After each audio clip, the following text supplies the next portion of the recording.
Today we're doing a deep dive into the biggest money mistakes you can make in your 20s. We've all been there, trying to juggle rent, student loans, and trying to have a social life. It's easy to feel like you're doing fine until you realize that you're actually stuck. I've gone through this list and I've made more than a few of these mistakes myself. Some of these are just small lessons that won't ruin your life, but others are what I call financial doom. These are the traps that can set your bank account back by years. My goal today is to help you realize these traps before you fall into them. So let's get into it. First, the new car trap. When you get your first real job, you feel like you deserve a reward. You walk into the dealership lot and that new car smells great, but a brand new car loses thousands of dollars in value the second you drive it off the lot. If you're in your 20s, that money is better spent on your future. Buy a reliable used Toyota or Honda that's already taken that value hit. Drive it for a few years, save up that cash, and then upgrade once you are truly wealthy. Next, creating an emergency fund. Without this, one singular bad event like a job loss or a car wreck ruins all of your other plans. Having 3 to 6 months of cash in a high yield savings account is your shield against life surprises. So this one deserves to be placed in the S tier. Next is credit card debts. Credit card debts are the enemy of progress. If you're paying 20% plus in interest, then you're losing money every single day. Paying this off early is a guaranteed return on your money because you stop bleeding interest. So if you have any debt as of this moment, then try your best to pay it off early. So the avoidance of higher interest debts gets placed in A tier. Next is starting a side hustle. In your 20s, you have time. Starting a small business or doing freelance work to increase your income ceiling, even if it's a side hustle, the extra $500 a month can change your investment trajectory. But it can also be a negative because if you're working too hard on your side hustle and you're not spending enough time on your main job, then you risk losing that main income source. So you have to make sure that whatever side hustle you're committed to, it is not draining every last bit of your energy. So I'm putting side hustles in B tier. Next, we have buy now, pay later schemes. So these applications break a $300 purchase into several different payments.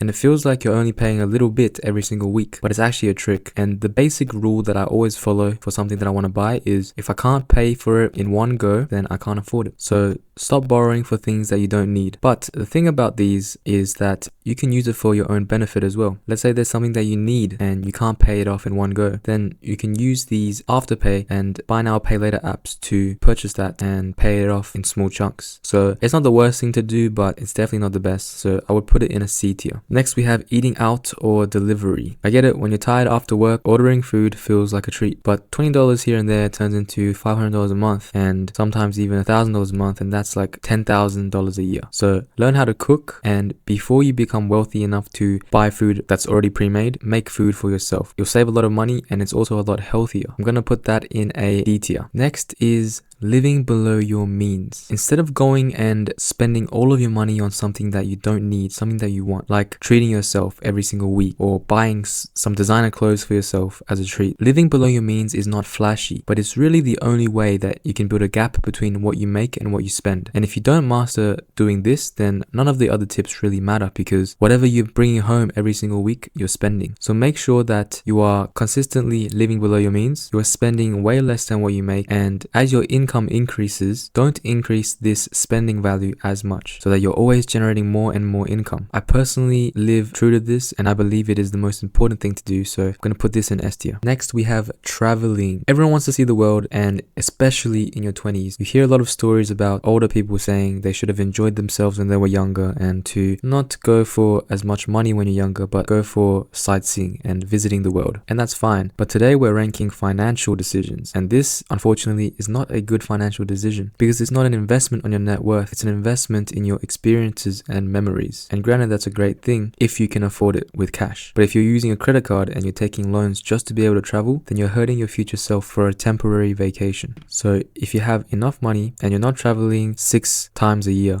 limiting yourself to 2 or 3 times a year, then this can be a very good sort of holiday break for your work, and I would place this in a B tier. Next, we have lifestyle creep, and this is pretty similar to what I was talking about with living below your means, but this is the complete opposite. If you get a $5,000 raise and you move into a $5,000 nicer apartment, then you have $0 left over. If you keep your expenses the same as they were before the raise, then you could be investing that extra money and building up that wealth. So don't upgrade your life every time your paycheck does. And the mathematical calculation for this is, if you compare someone who makes $5,000 a month but they only spend $3,000 and they're saving $2,000, as to someone who's making $10,000 a month but they're spending $9,000 and saving $1,000, the person person who makes less is actually building their wealth more, because at the end of the day, they're saving $1,000 more extra than the person who's making 10,000. So lifestyle creep gets a solid F tier. Next is investing too late. Now, there's never really a time frame for when you should start investing, and it's all about thinking about consistent small gains rather than hitting the jackpot and getting a 3x, 4x on your investment in 10 days, because that's just gambling at that point. So the earlier you start investing in things such as ETFs or S&P 500, then the better off you're going to be in the future. So make sure you're not waiting to start investing, because it's the habit that makes you rich, not the amount. Now, waiting to invest gets a solid F tier. Next is not hiring a tax pro. When you're in your 20s and just graduated from university and you're getting paid roughly $80,000 to $90,000 a year, you may think you don't need a tax agent because you're not high enough bracket for them to give you any significant savings. But if you think about it this way, hiring a tax agent for like $200 a year every